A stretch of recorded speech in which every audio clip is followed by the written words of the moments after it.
Kisah akan berfokus pada seorang pengusaha bernama Kim Gil Seok, salah satu anggota dari geng bernama Geng Taeji yang merupakan geng dengan fokus utama di bidang bisnis, di mana salah satu usaha terbesar mereka adalah pemilik saham pertama di sebuah resort termewah di kota itu. 가보셔야겠는데요. 와서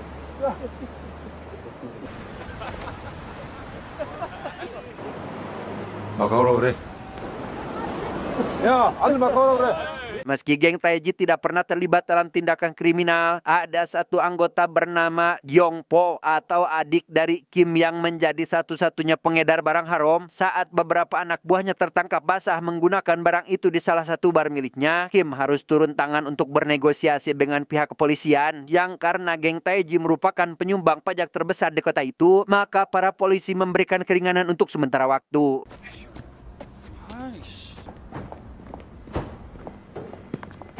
Selesai dengan polisi, Kim menasihati Gyongpo agar tidak lagi terlibat dalam bisnis kotor seperti itu. Namun Gyongpo yang tidak bisa mengawasi anak buahnya setiap saat tak menyadari jika mereka menikmati barang haram itu secara terang-terangan. Yang di tengah perdebatan muncul ketua geng Taeji, kita panggil saja si ketua, sosok yang sangat dihormati karena merupakan pendiri resort sekaligus kakak tertua dari Kim dan Gyongpo. Di sana si ketua lekas memarahi Gyongpo dengan mengancam akan melubangi babatoknya jika masih berurusan dengan barang haram. Kemudian ia juga mengingatkan agar mereka tidak berselisih satu sama lain karena bagaimanapun juga mereka ini berasal dari satu keluarga yang sama. 예, 알겠습니다. Sementara itu di tempat lain seorang rentenir bernama Lee Min Suk sedang akan menemui salah satu nasabahnya untuk menanyakan berapa sisa hutangnya saat ini. Bukan untuk menagih, melainkan meminta si nasabah untuk melunasi hutangnya dengan cara lain yang entah dengan cara seperti apa. 나도 네가 살았으면 좋겠다. Ditemani si nasabah, Lee mendatangi bosnya yang langsung meminta hak sebagai anak buah, yaitu mengelola saham perusahaan resort yang mana si bos ini merupakan memegang saham resort terbesar kedua setelah geng Taeji. Namun mendengar permintaan itu, si bos menolak karena Lee yang dulu tak memiliki apa-apa seharusnya bersyukur dengan diberi kepercayaan mengelola bisnis hutang olehnya, di mana perkataan si bos ini ternyata membuat Lee merasa tersinggung sehingga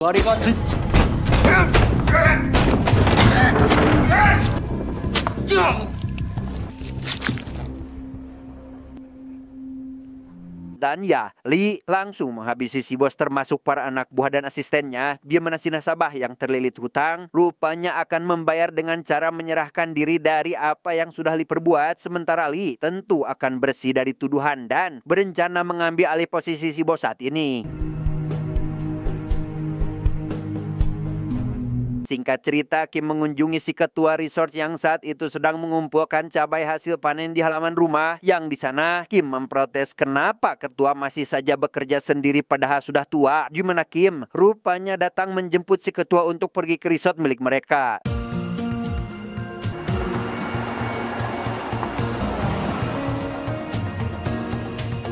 Setibanya di resort, si ketua menceritakan tentang kemewahan resort ini kepada Kim. Namun dengan semua itu, sebenarnya ia merasa khawatir tidak bisa mempertahankan kemajuan resort karena sudah tua. Namun saat si ketua menawarkan Kim untuk mengambil alih kepengurusan, Kim justru menolak karena tidak ingin memperburuk hubungannya dengan Gyongpo yang menurutnya lebih pantas mengelola resort tersebut. 내일은 아가 꼭 이럴 때만 물러 터져가지고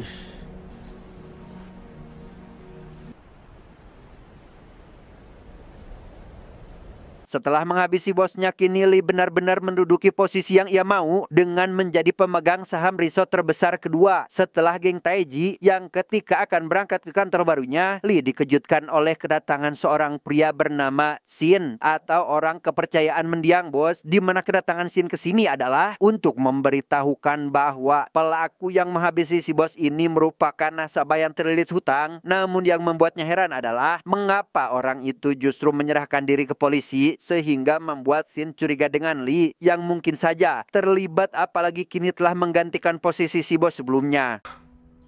참 이상하지. 말만 하지 마시고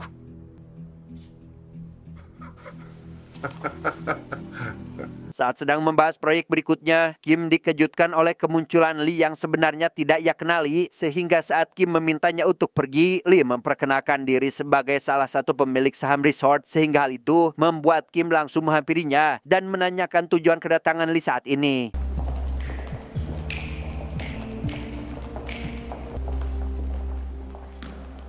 그래서 야 어쩐 일이요? 설계가 변경이 됐는데 아직 도안도 받지 못했어요. 밥 먹었어? Sebagai pemegang saham terbesar kedua, Lee mengutarakan keinginannya untuk masuk ke dalam kepengurusan resort, namun Kim yang kini sudah tahu akan latar belakang Lee, yaitu pengedar, menolak permintaan tersebut yang tentu membuat Lee kecewa, sampai Lee memutuskan pergi saat itu juga. 나 얘기 끝났으면 가.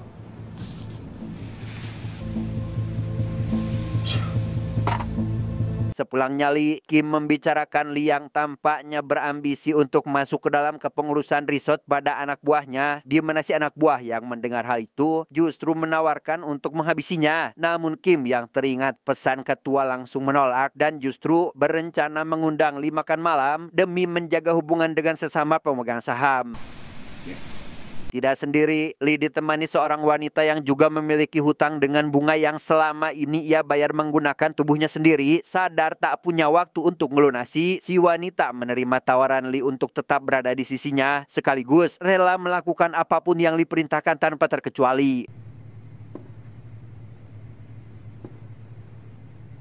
그래서 넌 뭐 어떻게 할 건데? Singkat cerita, Lee mengajak si wanita untuk menemui si ketua resort yang memang sedang menikmati hari tuanya sebagai petani. Di sana mereka berbincang ringan dengan sambil membahas tentang keberlangsungan resort sambil turut membantu si ketua melakukan pekerjaannya. Namun di tengah obrolan tersebut, tiba-tiba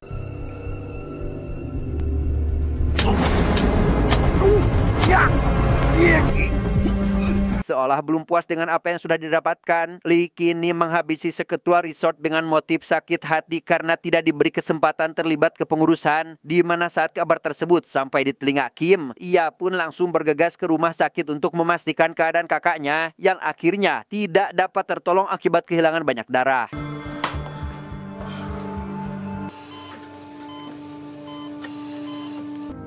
죄송합니다. 운명하셨습니다.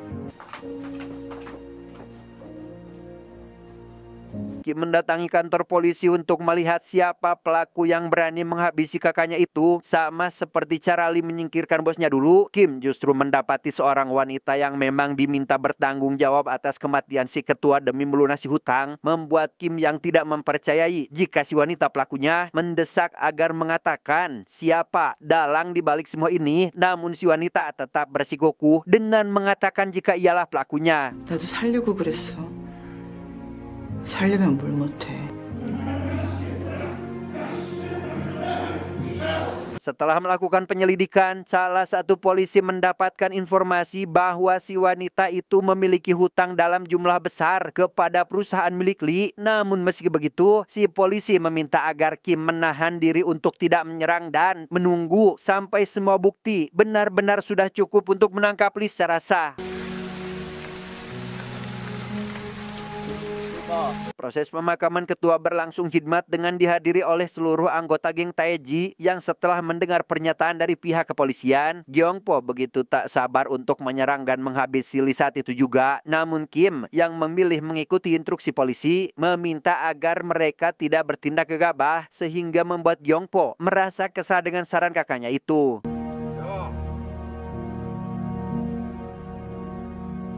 Sadar jika pergerakan polisi akan terlambat, beberapa anggota geng Taeji akhirnya mengambil langkah sendiri dengan menculik anak buah Lee di sebuah klub untuk mencari informasi terkait lokasi dan waktu transaksi penjualan barang haram milik Lee selanjutnya. Dan setelah semua informasi didapat, mereka lekas melaporkannya kepada pihak kepolisian supaya mereka dapat segera menangkap Lee tanpa berlama-lama.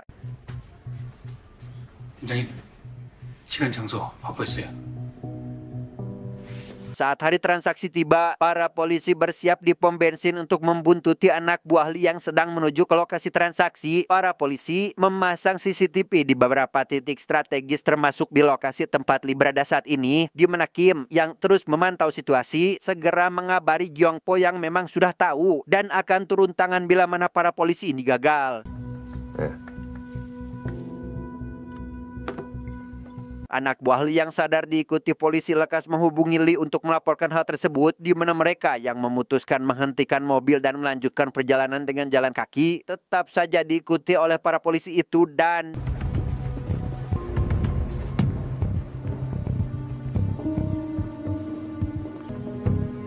보여 옆으로 빠집니다. 따라붙겠습니다. polisi yang memantau pergerakan lewat CCTV memberi arahan agar yang di lapangan bisa menemukan posisi para anak buah Lee yang berpencar. Namun saat mereka berhasil berkumpul di satu titik lokasi, para polisi malah menemukan hal seperti ini. 저놈들 중에 하나는 무조건 약이고 혈액이까지 샅샅이 드자. 아프다고요. 이게 뭐이나? Ya, tas yang diduga berisi barang haram ternyata berisi bubuk teh sehingga mereka semua diloloskan, di mana barang haram yang sebenarnya rupanya telah dititipkan di pom bensin yang saat ini berhasil dibawa pergi oleh salah satu anak buah Lee dengan aman tanpa ada yang mencurigainya.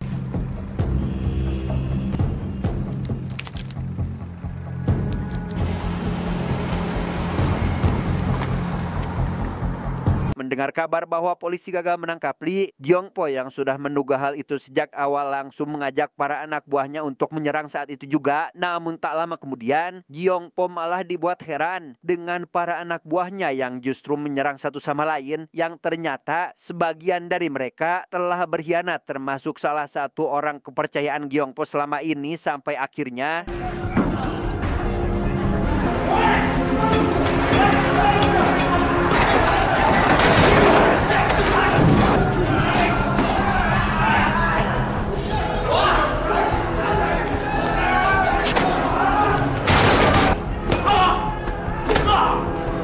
Gyongpo yang sudah tak berdaya lekas menghubungi Kim dengan sisa tenaga, namun karena kondisinya yang sudah sangat parah, ia pun tak sempat menjelaskan secara detail apa yang sebenarnya terjadi. Sementara Kim yang masih tak mengerti dengan keadaan sang adik, tiba-tiba dikejutkan oleh kedatangan anak buah Lee untuk menyerangnya secara brutal.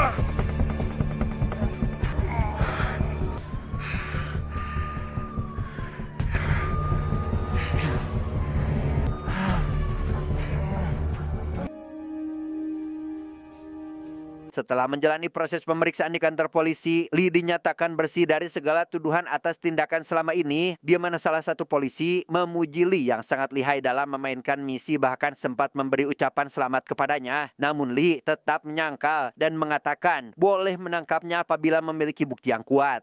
덕분에 그 대장은 혐의 없어. 하하. 시비 걸러 오셨나 봐요. Masih berupaya mencari bukti, polisi menemui si wanita untuk meminta agar ia berkata jujur tentang siapa pelaku dari pembunuh si pemilik resort. Polisi juga menawarkan bantuan dengan menyediakan pengacara agar si wanita bisa bebas dari penjara. Namun meski begitu, si wanita tetap bungkam karena teringat bahwa Lee akan menjual organ tubuhnya untuk membayar hutang, sehingga baginya tinggal di penjara adalah satu-satunya tempat aman dari kebengisan Lee selama ini. 뭐 이러나? 제가 응원할게요. Beberapa bulan kemudian Kim pulang setelah menjalani pengobatan di tempat lain dengan dijemput oleh salah satu anak buahnya. Saat ini ia bermaksud untuk nyekar ke makam si ketua dan keluarganya yang lain, yang sepanjang perjalanan itu Kim hanya bisa terdiam memikirkan apa yang telah terjadi kepadanya di masa lalu.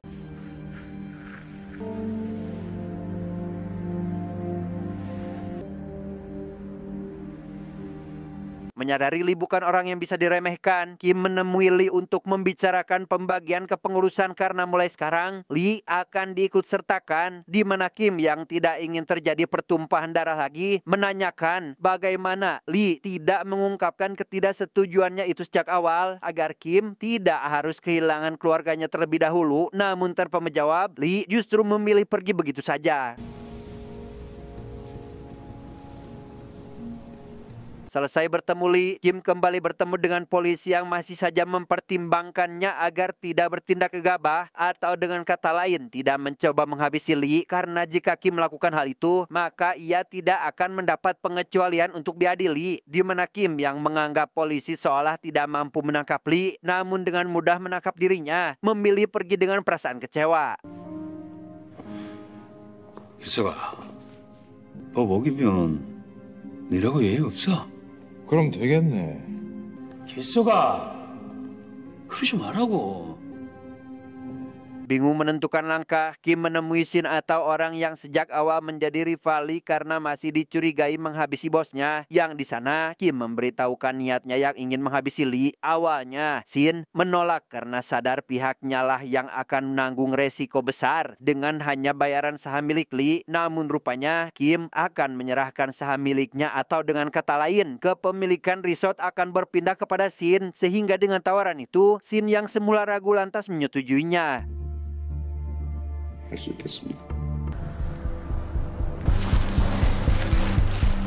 Sesuai rencana dari Shin, Kim mulai membangun kantor baru yang saat ini sedang dalam proses pembersihan. Kim juga menyerahkan dokumen sesuai dengan janji jika Lee akan diberi wewenang kepengurusan, di mana salah satu anak buah Lee yang mengetahui hal tersebut langsung mengabarkan semuanya termasuk tentang keberadaan kantor baru milik Kim, sehingga si anak buah bertanya apakah harus menyerang kembali atau menunggu langkah Kim selanjutnya. 저희가 먼저 칠까요? Malam harinya anak buah Lee datang untuk menyerang kantor baru milik Kim. Namun sesampainya di sana, mereka tidak menemukan siapapun yang ternyata memang dibuat untuk jebakan dari rencana Kim yang ingin menghabisi mereka. Dan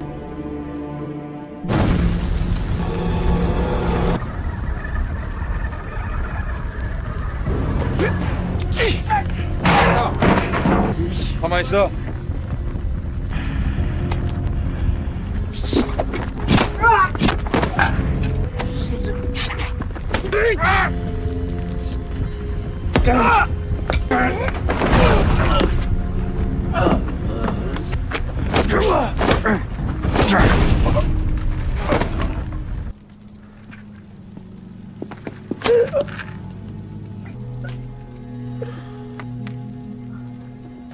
selesai dengan itu, salah satu bawahan Shin mengabarkan jika misinya berhasil. Tanpa sepengetahuan Kim, Shin ternyata diam-diam berencana ingin menyingkirkannya juga demi kepuasan pribadi. Namun sayang, rencana tersebut tidak berjalan mulus karena geng Taeji sudah tidak mempercayai siapapun, sehingga mereka lebih dulu menghabisi Shin termasuk dengan para anak buahnya.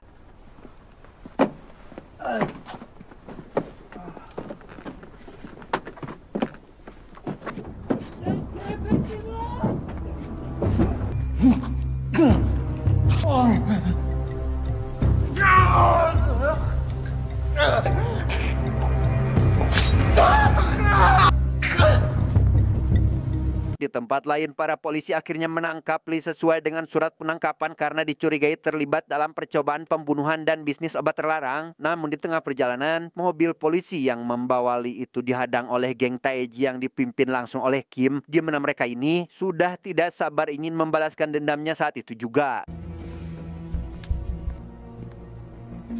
Surat yang digunakan polisi untuk menangkap Lee ternyata hanyalah surat palsu, di mana hal itu sengaja dilakukan agar tidak terjadi perang dan pembunuhan lagi di antara mereka yang bisa saja membuat Kim berakhir di penjara, sehingga polisi yang ingin menghentikan semua kekacauan meminta Kim untuk memberikannya jalan masuk mobil supaya Lee bisa diadili dengan hukum yang sah.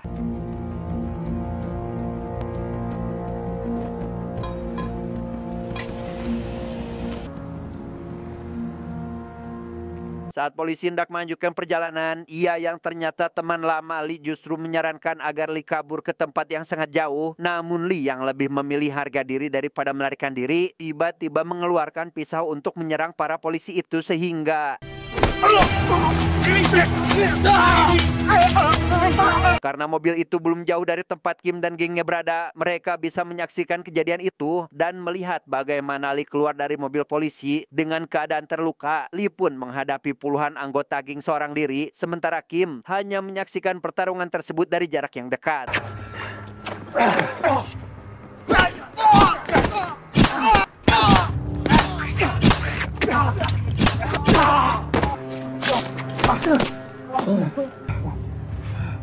Setelah semua anggotanya habis di tangan Lee, Kim yang masih kuat lekas menghampiri Lee yang sudah terluka sangat parah, sehingga tanpa banyak bercocot-cocot di awal, Kim pun langsung menendang dan mematahkan tangannya untuk membalaskan dendam atas kematian semua keluarganya.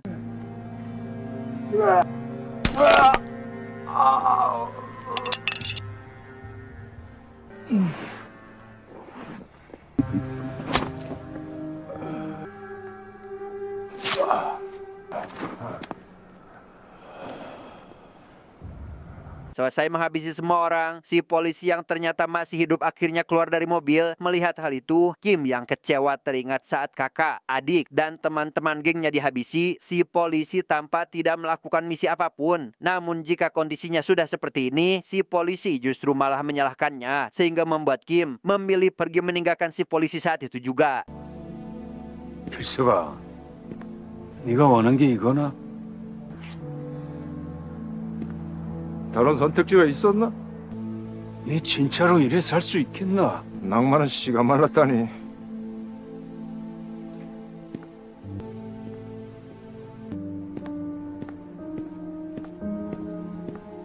Tamat, ending yang sangat membagongkan.